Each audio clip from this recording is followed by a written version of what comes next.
Assim como os demais membros da igreja, o pastor não é empregado da entidade religiosa. E isso é difícil do pessoal entender, por quê? Porque como o pastor recebe alguma coisa, o cara entende que o pastor é empregado, entende?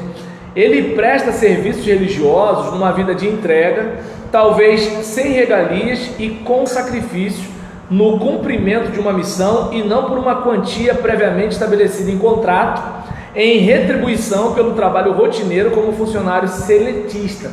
Por que eu estou botando isso aqui? Porque às vezes o pastor ele pode até ter uma regalia sim. Por exemplo, tem igreja que o dinheiro do pastor é só para ele comprar bala. Brincadeira o modo que eu estou falando, mas é o seguinte: eu já fui de uma igreja que a igreja dava a remuneração do pastor, a igreja pagava o aluguel do pastor, a igreja pagava plano de saúde do pastor.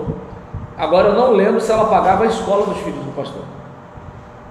Ou seja, o que ele recebia era para quê? Eu posso juntar dinheiro, eu posso comprar um imóvel, eu posso dar uma bolsa Louis Vuitton para minha mulher sem ser pirata, entende? Não, pirata é mole, né? Mas o que acontece? Um monte de coisa pode acontecer. Por quê? Porque a igreja cercava o cara de benefícios, entende? Eu fui à casa dele cheio de livro. Era uma biblioteca a casa do cara. Mas pô, ele tinha, percebe que o investimento que a igreja fazia nele dava um bom recurso, certo? E não dava nem para chamar ele de preguiçoso, porque ele era bem centralizador, então tudo passava por ele. Você chegava lá no meio da semana, ele estava lá, de dia ele estava lá, de noite ele estava, a vida dele era aquilo ali. Eu pensava, meu Deus, o homem não vive, entende? Mas assim, era um dinheiro bem investido na igreja, porque assim, a coisa retornava. E aí, por exemplo, só que não é a maioria. Eu, por exemplo, de um monte de pastor que eu conheci, ele nesses 21, deixa eu ver, sou batista desde 21 anos, estou com 47, 26 anos, né? Nesses 26 anos de batista que eu tenho, ele é o único pastor que eu vejo que assim, tinha isso tudo, entende? A maioria ganha meia no dia do pastor, esse negócio assim. Então o que acontece? Por exemplo, eu usei a palavra regalia por causa do livro, né? Não estou dizendo que era regalia no caso dele. Alguns sem regalias e outros com sacrifício. Eu já conheço, por exemplo, situação de pastores que pagam para trabalhar, entende? Ou seja, ele que chega junto com o dízimo dele para fortalecer a igreja, entende? A igreja não tem recurso para dar para ele, praticamente assim, a igreja meio que fica assim nas costas dele. Ele prega, ele ministra, ele dá o dízimo mais forte, ele faz não sei o que, faz não sei o que lá e tudo tal. Por quê? Porque é uma questão de vocação, entende? Não é que o cara que recebe, ele tem menos amor e o cara que dá dinheiro é o cara que tem mais amor. Não é isso. A questão é o seguinte: um pode e o outro não pode, mas ambos fazem com essa perspectiva, certo? E aí, como diz o autor, na minha palavra resumida aqui, ele faz isso no cumprimento de uma missão e não por uma quantia previamente estabelecida, até porque muitas vezes vão dizer assim: pastor, não está dando. Eu, por exemplo, já conheci situações, você mesmo chegou a falar do pastor que não recebe sustento ministerial há um bom tempo, inclusive, e nem por isso deixa de ministrar, entende como é o negócio? E envolveu o salário de aposentadoria dele todo naquela questão da obra, né, do trabalho que estava sendo feito. Ou seja, o cara pega o dinheiro dele, investe no negócio e deixa de receber o que seria legítimo ele receber. Vendeu 2 carros, entende? Vendeu o carro, terreno, 2 carros e terreno. Percebe a situação? Então é o seguinte, gente, quem faz isso no emprego? Isso não é emprego, gente. A pessoa faz isso porque ela acredita, entende? E aí, assim, claro que isso não significa que a igreja estaria correta em oferecer um tratamento humilhante ao seu ministro religioso. É meio que assim: já que ele faz por amor, é no amor. Se é no amor, deixa do jeito que tiver. Aí é uma questão de que é o seguinte: se fosse teu filho, e aí? Eu, por exemplo, lembro de uma irmã que ela falou que estava num culto de missões e ela fez um apelo, quem se sentia vocacionado para ir para o campo missionário. O filho dela levantou e foi à frente. Ela: meu filho, você entendeu o que eu perguntei? Entendi, irmão. Você entendeu bem para que você está vindo aqui à frente? Entendi, irmão. Aí tá lá, o louvor tocando, ela lá na frente, o filho dela lá. meu filho, olha só, deixa eu te explicar. Entendi, mãe. Por quê? Porque quando o outro é o ministro, é uma situação. Mas quando é na minha carne, o pastor é meu pai, o pastor é meu marido, o pastor é meu filho, entende? É como o camarada que gosta de falar grosso com a pastora. Mas vai alguém falar grosso com a minha mulher? Percebe como é que é o negócio? É só você calçar o sapato do outro, entende? Não é porque a pessoa faz por vocação que você vai tratar de qualquer jeito. Até porque quem faz isso está dando uma demonstração de que nem crente é. Porque o crente, ele é exortado a amar o inimigo, e não vai amar o seu pastor? É um negócio que assim, deve ter gente assim, né? Mas é esquisito, é suspeito. E aí, deixa eu olhar aqui, peraí, isso, assim, vou pegar pelo menos só para terminar isso aqui, e eu desconfio que a gente vai concluir isso na semana que vem. Assim, tanto o pastor quanto os demais membros da igreja não trabalham para receber pagamento, segundo o conceito estabelecido nos artigos 2º e 3º da CLT, que a gente já leu, lembra? O que a igreja faz é dar suporte financeiro para que o pastor possa servir a igreja com mais tempo e menos impedimento. Então, quando uma igreja fala assim, pastor, o pastor pode cancelar a sua matrícula no estado, tem pastor que não faz, mas tem pastor que faz, para estar se dedicando só à igreja. Tem pastor que pede baixa das Forças Armadas, tem pastor que sai de concurso público. Por quê? Paixão, pô, o cara acredita naquilo. Tem pastor que deixa de procurar determinado tipo de emprego para ele poder se dedicar mais à igreja, porque tem emprego, por exemplo, comércio. Como é que você vai trabalhar no comércio e pastorear a igreja? Entende? Então são situações. E aí o que acontece? Quando a igreja dá suporte financeiro para o obreiro, ela dá para quê? Para que ele tenha mais tempo e menos impedimento. É como o cara da música. O cara da música, por exemplo. Gente, aquele cara ali, se ele puder ficar mais tempo lá, beleza, vamos dar um suporte.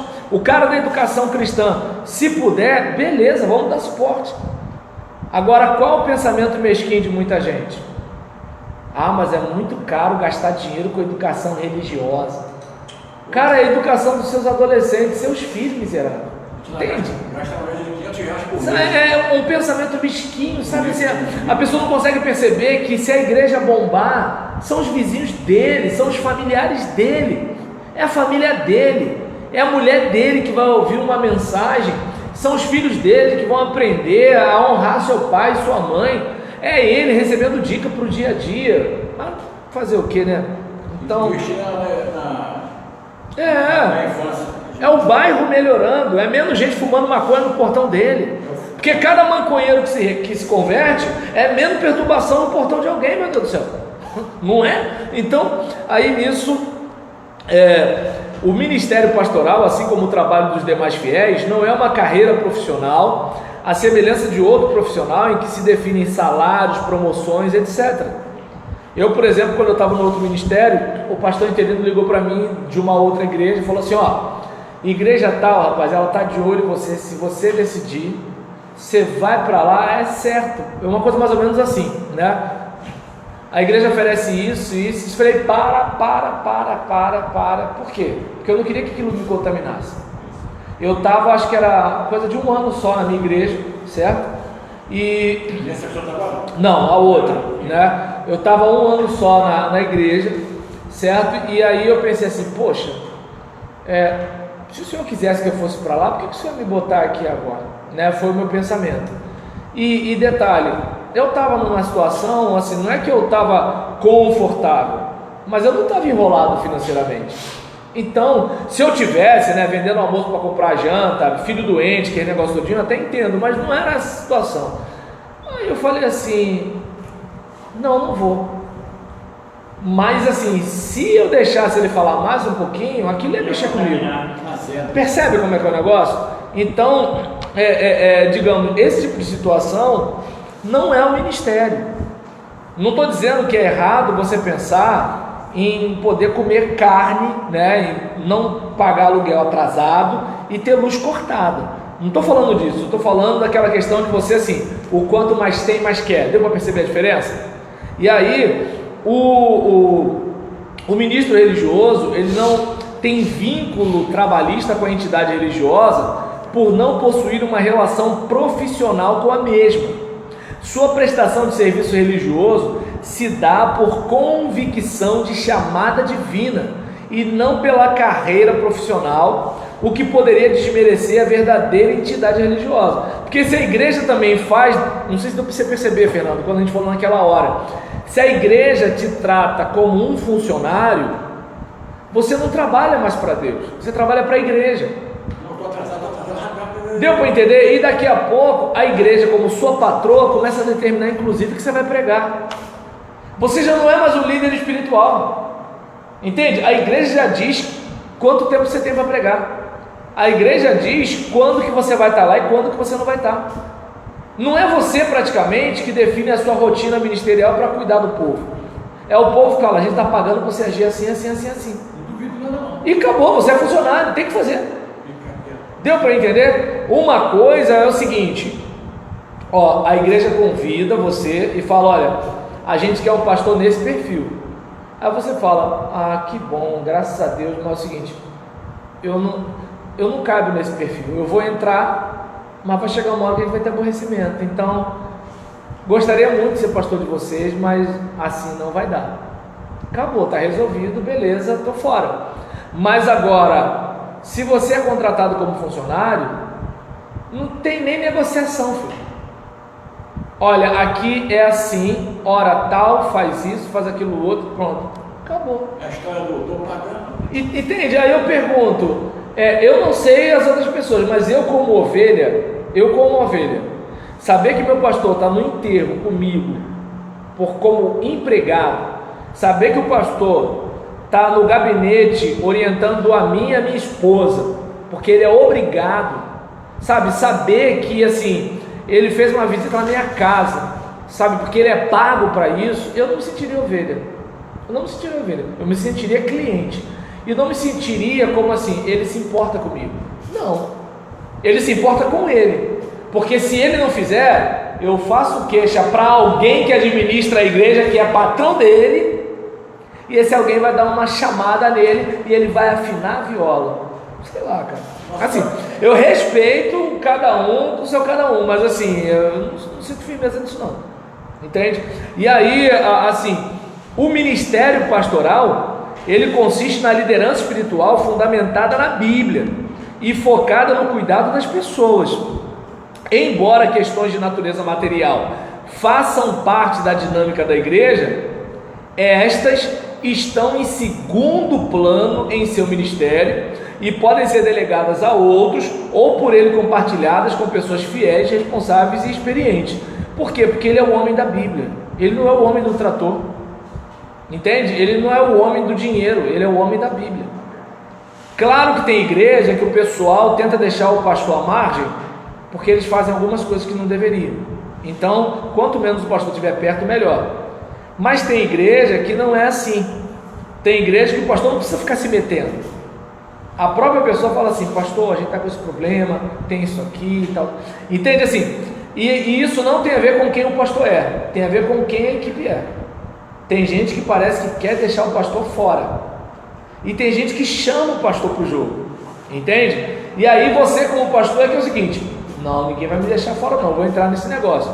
Ou você pode o seguinte, pô, eu confio no irmão fulano, cara, só passa para mim o que for de última instância, eu até assino, confio em você, vez por outra eu vou dar uma batida, mas não vou ficar fazendo isso direto, entende? Porque agora eu tenho que interpretar capítulo tal, versículo tal, para compartilhar esse assunto, entende? Por quê? Porque a prioridade é espiritual. E aí, nesse caso, ele, por exemplo, não, embora ministro religioso trabalhe, não há contrato de trabalho entre o ministro religioso e a entidade religiosa, mesmo que haja atividade intelectual e física. O que une ambos é a fé religiosa que decorre da vocação e não tem conotação material, como ocorre com o trabalhador comum que troca sua mão de obra por dinheiro. Percebe a diferença?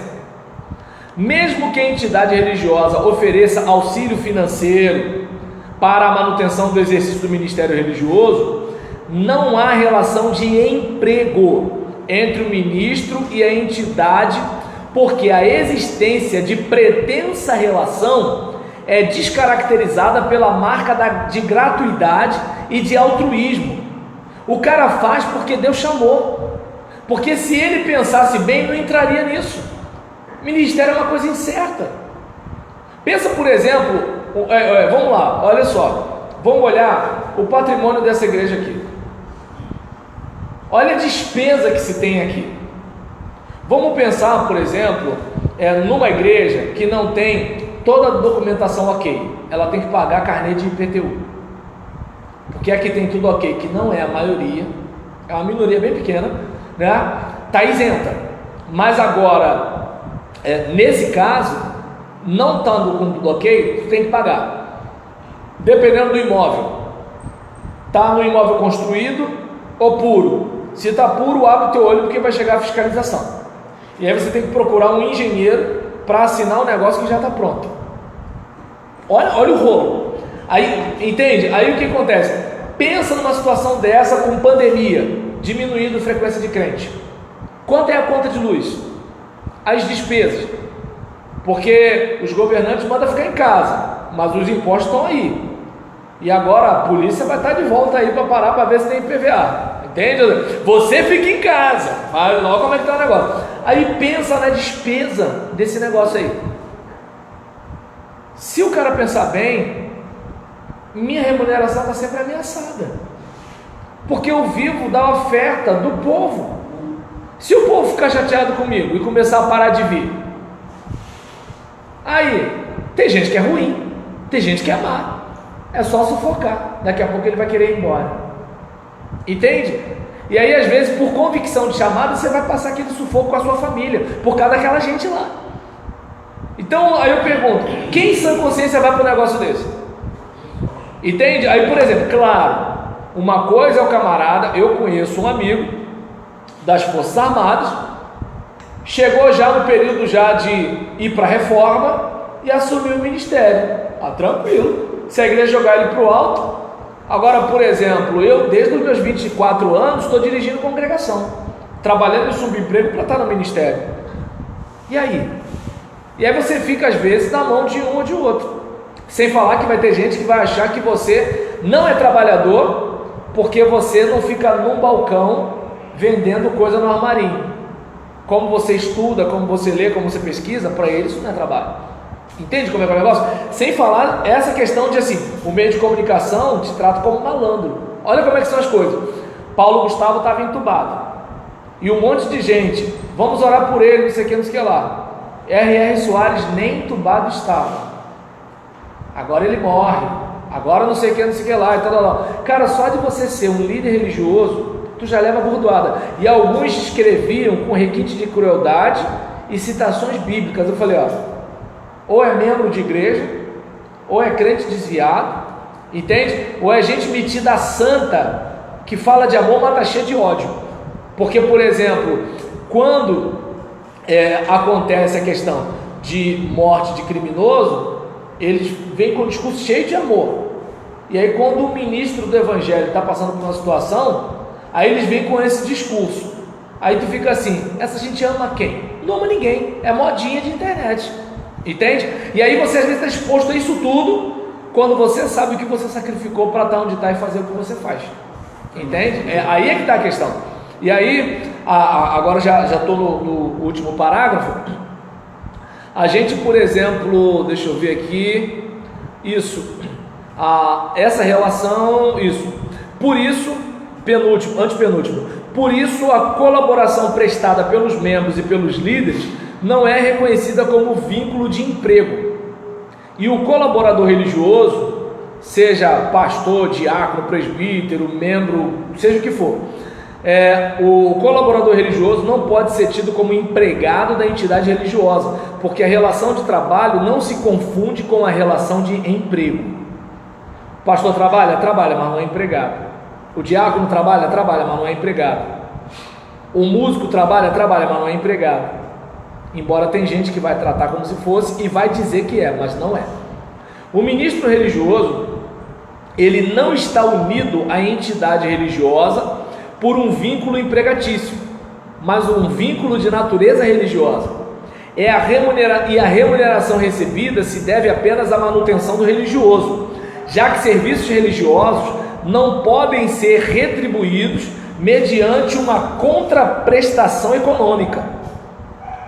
Afinal, o ministério religioso é exercido em atendimento ao chamado divino e não por causa de remuneração, considerando que não há ou deveria haver, né? O certo seria nem deveria haver. Não há ou nem deveria haver alguma relação entre bens espirituais e materiais.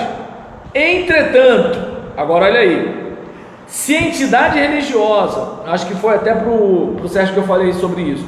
Entretanto, se a entidade religiosa comercializa bens espirituais mediante pagamento, eu entendo que, por exemplo, o cara que está pagando, como assim? Eu estou pagando para o pastor me atender, querendo ou não, é um serviço religioso que está sendo comprado, é o que parece. Mas eu acredito que isso aqui vai além, vai para outras situações que eu prefiro não comentar aqui agora. Mas se a entidade comercializa bens espirituais mediante pagamento, existe a possibilidade do vínculo de emprego ser reconhecido. Mas neste caso, o intelectual e físico, o trabalho intelectual e físico prestado, não foi exercido em prol da propagação do Evangelho. E a entidade não está cumprindo a finalidade conforme classificação jurídica normatizada pela lei civil. Percebe? É aquele caso. Se a igreja está cobrando para dar alguma coisa, seja cura, seja objeto, seja atendimento religioso, seja lá o que for, se você está pagando por aquele serviço religioso, está parecendo uma atividade mercadológica. Você está comprando um produto religioso, você está consumindo um produto, um bem espiritual e pagando materialmente. É esquisito isso. R$100 no travesseiro, mulher de PT do 150. Aí eu já não sei. Canetinha R$1.000. Eu não ando. Vassoura. Eu não ando por alguns lugares. Não, deixa aqui. Não, vocês que andam, depois vocês me contam no intervalo. Seu comércio, né? Então, agora eu entendi. Então tá bom, gente.